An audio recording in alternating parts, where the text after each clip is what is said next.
Olá, amigos e amigas, estamos aqui para mais uma aula de Direito Previdenciário, professor Eduardo Tanaka, e vamos continuar aqui o nosso papo sobre o nosso benefício de prestação continuada. Só que agora vamos entrar no decreto, esse decreto 6.214. E esse decreto, na verdade, ele traz muitas coisas parecidas com o que está na LOAS, na Lei Orgânica da Assistência Social, que você acabou de assistir. Então, o que a gente trouxe para vocês aqui? Lógico que nós não queremos repetir tudo de novo, tudo que já falamos.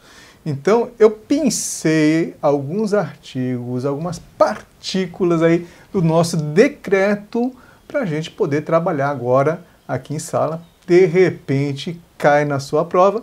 Então, são pedaços interessantes de você saber, você conhecer. Bom, começando ali pelo começo, no artigo 1º, ele fala do só vai falar do BPC, só do benefício de prestação continuada da Lei Orgânica da Assistência Social, tá? Então esse decreto só tem esse assunto e nada mais. Depois a gente vai falar de outros assuntos, como auxílio e inclusão, mas isso nas aulas posteriores. Então olha aqui, o benefício de prestação continuada integra a proteção social básica no âmbito do que a gente chama de SUAS, conhece como SUAS, Sistema Único da Assistência Social, beleza? O BPC. Então ele integra lá o SUAS. Quem que instituiu? Quem instituiu foi o Ministério da Cidadania, aquele Ministério do Desenvolvimento Social e Agrário, tudo bem? Se cair esse nome, o Ministério da Cidadania vai estar certo. E obedecendo o quê? Obedecendo a Política Nacional de Assistência Social, em consonância com o estabelecido pela Política Nacional de Assistência Social. E aí no parágrafo 2º, nós estamos aqui no artigo 1º, né? Ah, Tanaka, você pulou o caput do artigo 1º, né? O caput do artigo 1º, se você quiser ler, fique à vontade, mas nós já explicamos nas aulas anteriores, quando começamos a falar do benefício de prestação continuada. Então fique tranquilo aí, tá? Só estou pensando algumas partículas que eu acho interessante, né? Principalmente quando começa um decreto, os primeiros artigos, geralmente o examinador gosta de perguntar alguma coisa do primeiro artigo ali, então é bom você conhecer, tá? Benefício de prestação continuada, então quando está falando desse BPC, está falando do BPC do quê? Da Lei Orgânica da Assistência Social, né? É constitutivo da Política Nacional de Assistência Social, da PNAS, integrada às demais políticas setoriais e visa o enfrentamento da pobreza, a garantia da proteção social, ao provimento de condições para atender contingências sociais e a universalização dos direitos sociais nos modos definidos no parágrafo único ali da nossa lei, da nossa LOAS, artigo 2º da nossa LOAS, né, 8.742. Então, pessoal, dá para perceber, né, que esse salário mínimo que a pessoa vai receber são pessoas carentes, pessoas que estão a necessitar, né? Então, para que serve? Isso é meio que óbvio, é enfrentar pobreza, né? Garantir proteção social, uma vida digna à pessoa, né? Provimento de condições para atender contingências sociais e a universalização dos direitos sociais, né? Já falamos sobre isso, sobre a universalidade lá no começo, né? Todos têm que ter acesso aos direitos sociais, né? Como alimentação, como lazer e assim por diante. Esses direitos sociais que estão ali, né, na nossa Constituição Federal. Beleza? Vamos lá. Aí, parágrafo 3º, ele fala plena atenção à pessoa com deficiência. Então, lembrando, IPC, né, é pessoa com deficiência, é o idoso. Beneficiário do BPC exige que os gestores, está falando dos gestores da assistência social, mantenham ação integrada às demais ações de políticas setoriais, nacional, estaduais, municipais e do DF, principalmente no campo da saúde, segurança alimentar, habitação e educação, que nada mais são do que direitos sociais, que está lá na Constituição, artigo 7º, se não me engano, certo? Então, é lógico, não é só dar lá o dinheiro, lá, no salário mínimo se vira aí, né, tá tudo certo. Não, os gestores, eles devem se preocupar, né, com que essa pessoa tenha acesso, né, tem os seus direitos sociais sendo cumpridos, principalmente no que diz respeito ao que é saúde, que é provida pelo SUS, segurança alimentar, habitação e educação. Beleza? Muito bem. Artigo 2º. Está falando da competência do Ministério da Cidadania. Tudo bem, aqui o decreto é mais antigo, hoje é o Ministério da Cidadania, mas se ele perguntar aqui, Ministério do Desenvolvimento Social e Agrário, tá certo também. A implementação e coordenação e a regulação, financiamento, monitoramento, a avaliação da prestação do benefício. Beleza, então você imagina que o Ministério da Cidadania, ele é o gestor, ele é o dono lá do benefício, ele que vai implantar, ele que vai coordenar, vai regular, vai dar o dinheiro, vai fazer tudo, certo? Beleza. Sem prejuízo das iniciativas compartilhadas com estados, DF e municípios. É lógico, né? Os estados, DF e municípios, eles têm suas ações sociais.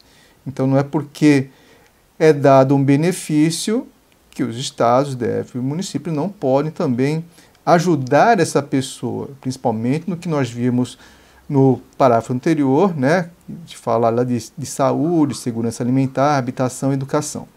Muito bem. Em consonância com as diretrizes do SUAS e descentralização político-administrativa. Né? O resto, né, ele não vai fazer você decorar no inciso. Agora, esse aqui é importante. Por que é importante? Porque tem a palavra INSS. Né? Concurso do INSS, tem que saber se você está aí a prestar o concurso do INSS.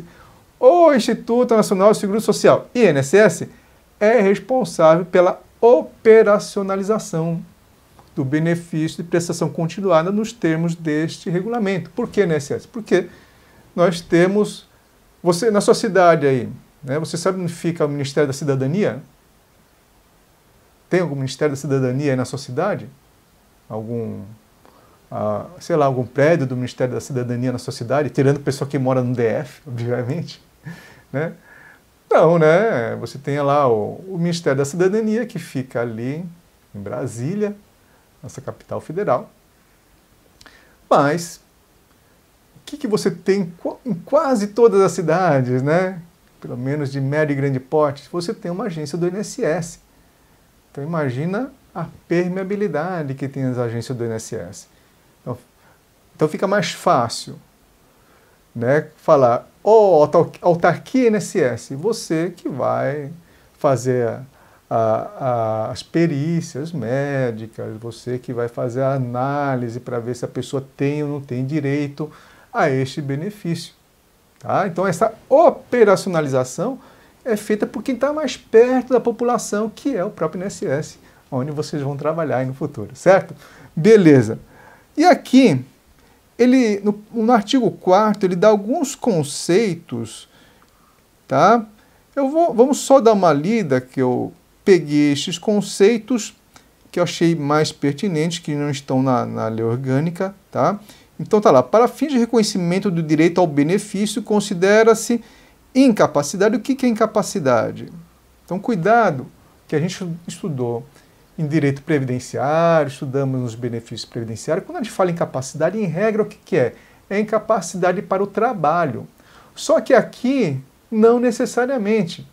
Imagina que eu estou periciando uma criança de 10 anos de idade. Não é que se falar em incapacidade para o trabalho, que essa vai começar a trabalhar aos 16 anos. Então, para saber se essa criança é deficiente ou não, né? Não tem como a gente utilizar esse conceito de incapacidade para o trabalho, que é utilizado, né, que é utilizado em grande parte na Previdência Social. Então vamos ver o que ele chama de incapacidade, né? Fenômeno multidimensional que abrange limitação do desempenho da atividade, restrição da participação com redução efetiva e acentuada da capacidade de inclusão social. Então, ele não fala em trabalho, ele fala que é inclusão social.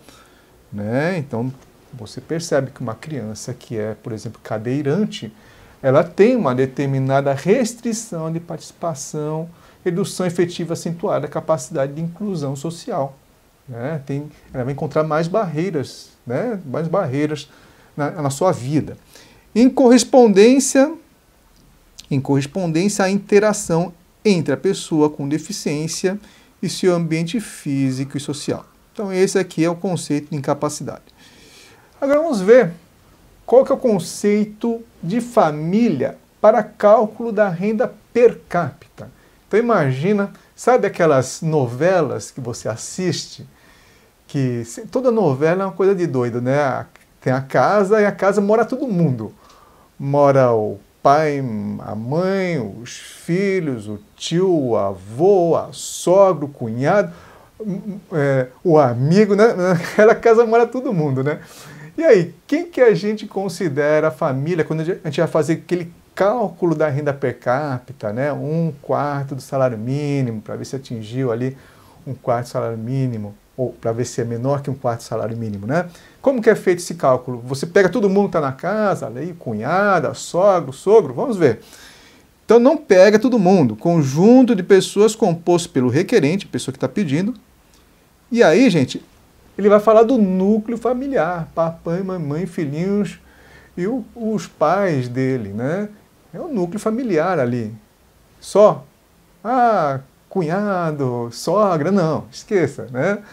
Sogra não é parente, já falei para vocês, né? Sogra é serpente. Brincadeira, brincadeira. Mas vamos lá. O cônjuge, né? A pessoa que está casada com o requerente. E se não tiver casado, tudo bem, o companheiro, a companheira. Os pais, na ausência deles, quem? A madrasta, o padrasto. Os irmãos solteiros, ó, irmãos solteiros. Casados, não. Muito menos cunhados, cunhadas. Os filhos e enteados solteiros também aqui. E os menores tutelados, desde que vivam sob o mesmo teto. Tem que viver sob o mesmo teto para ser considerado família naquele cálculo. Tá certo? Beleza.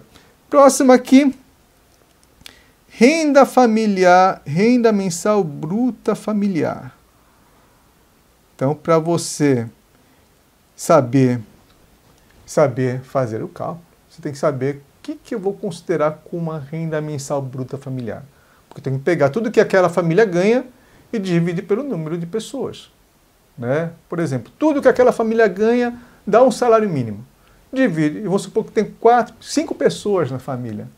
Né? 5 pessoas na família. Beleza. Dividir por 5, você tem ali a renda familiar per capita, que nesse caso vai ser inferior a 1/4 do salário mínimo. Pode ser até igual a 1/4 do salário mínimo. Nós vimos isso nas aulas passadas. Mas vamos ver como que, então, que ele vai pegar essa base de cálculo, que ele considera ou não. De repente, um dos familiares recebe uma pensão indenizatória ali do síndrome da talidomida, que nós vamos estudar mais para frente. E aí, será que isso aqui é considerado ou não para o cálculo? Vamos ver aqui então, né? Então, a renda mensal familiar bruta é a soma dos rendimentos brutos auferidos mensalmente pelos membros da família. Beleza, composta por salários. Ah, legal, isso é óbvio, né? Proventos são benefício de previdência pública, é um provento, né? Pensões alimentícias. Ah, tá, aqui está pensão ali, né? Será que pensão indenizatória? Será? Vamos ver depois, mais para frente, né?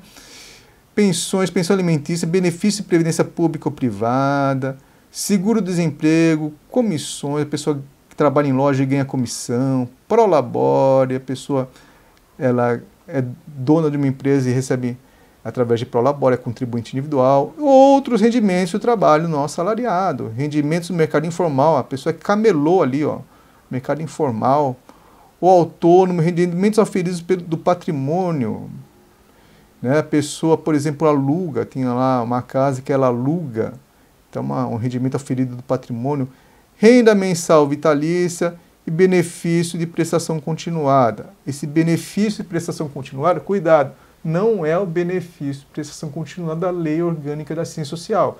É um outro benefício de prestação continuada que a pessoa recebe mês a mês, como, por exemplo, uma aposentadoria, que é uma aposentadoria, que é um benefício de previdência pública, por exemplo. Né? Uma aposentadoria é um benefício de prestação continuada. Tudo bem até aí? Então, quer dizer, praticamente tudo que aquela família recebe, vai ser incluído no cálculo. E ele fala, vem cá, está ressalvado o quê? O disposto no parágrafo único do artigo 19. Ah, tem que decorar isso aqui? Não. Você tem que saber que está ressalvado o BPC, concedido ao idoso deficiente, né? Ou seja, imagina que naquela casa tem um casal de idosos, né? Então, o idoso, o velhinho, já recebe BPC. Ele recebe BPC, porque eles não têm renda nenhuma, bem pobrezinhos. Quando a esposa dele alcança a idade, alcança o direito a receber BPC, ela pode vir a receber BPC. Ué, mas vai dar, já tem um salário mínimo, a renda per capita é meio salário mínimo. Pode receber cada um BPC? Pode, um BPC Lower, sim. Né? Então, o benefício de prestação continuada da Lei Orgânica da Assistência Social, ele é uma exceção, né? Naquela casa ali, você pode ter 2 recebendo, 3 recebendo esse benefício, tá certo? Beleza. Para fins de reconhecimento do direito ao benefício de prestação continuada às crianças e adolescentes menores de 16 anos, né, porque a gente sabe que eles não podem trabalhar, não há que se falar em capacidade para o trabalho, né, deve ser avaliada a existência da deficiência e seu impacto na limitação do desempenho de atividade e restrição da participação social compatível com a idade. Beleza? Muito bem. E aqui no parágrafo 2º ele fala, né? Outras exceções. Ah, Tanak, então tem mais exceção? Tem. Tem uma lista de exceção que é bom você saber. Vamos dar uma lida, né? Vai que cai na sua prova. Então, o que eu falei? A princípio, tudo integra ali o cálculo da renda mensal de benefício. Olha, tudo integra o cálculo da renda familiar bruta, certo? Agora, a gente tira de lá, desse cálculo, algum benefício de prestação continuada da Lei Orgânica da Assistência Social, e nós tiramos isso aqui, ó. Então vamos ver, né? Vamos ver aqui, ó. O que não integra naquele cálculo da renda mensal bruta familiar, né? Benefícios e auxílios assistenciais de natureza eventual e temporária, como os benefícios assistenciais da época da Covid, por exemplo, né? Valores oriundos de programas sociais de transferência de renda, de novo aqui, ó, né? Você tem aqui valores, né, da assistência social também, bolsa de estágio supervisionado. Então, bolsa de estágio, o estágio é o dinheirinho que a pessoa vai utilizar para pagar a faculdade, para comprar material de escola, assim por diante, né, comprar seus livros. Então, esse também não é considerado nesse cálculo. Pensão especial de natureza indenizatória e benefício da assistência médica, conforme disposto no artigo 5º. Aí, o exemplo que eu acabei de dar é aquela pensão especial da síndrome da talidomida, que nós vamos estudar mais para frente, né? Rendas de natureza eventual ou sazonal a serem regulamentadas em ato conjunto. Então, aqui ele abre um leque, isso aí vai ser regulamentado ali, né, no Ministério da Cidadania no INSS. E rendimentos decorrentes de contratos de aprendizagem, né? É o aprendiz. E o aprendiz, você lembra, contrato de aprendizagem, ele é considerado empregado. Então, nesse caso de contrato de aprendizagem, tem uma limitação, né? Olha o que diz o parágrafo único. A acumulação do benefício com a remuneração advinda do contrato de aprendizagem pela pessoa com deficiência é limitada ao prazo máximo de 2 anos. Está ali no parágrafo único do decreto. Se bem que hoje nós já temos auxílio inclusão. Tá? Então, se cair aqui, coloque certo ou errado, você vai colocar certo, cara. Essa redação você coloca certo. Mas depois a gente vai entender o que vem a ser esse auxílio inclusão nas próximas aulas aí. Tá? Artigo 5º. O beneficiário não pode acumular o BPC, esse BPC é o BPC Loas, né, com outro benefício no âmbito da Seguridade Social ou de outro regime, inclusive seguro-desemprego. Seguro-desemprego, fica esperto, não pode acumular, né, o BPC com seguro-desemprego, ressalvados de assistência médica e de pensão especial, olha aí, pensão especial de natureza indenizatória, tá ali a talidomida, a zika vírus, assim por diante, tá? Beleza, pessoal? Então é isso aí. Se você gostou, dê um joinha, compartilha nossas aulas, inscreva-se no nosso canal e vamos continuar aí o nosso decreto, nosso BPC Loas na próxima aula. Até mais, grande abraço, bons estudos, até mais, tchau, tchau.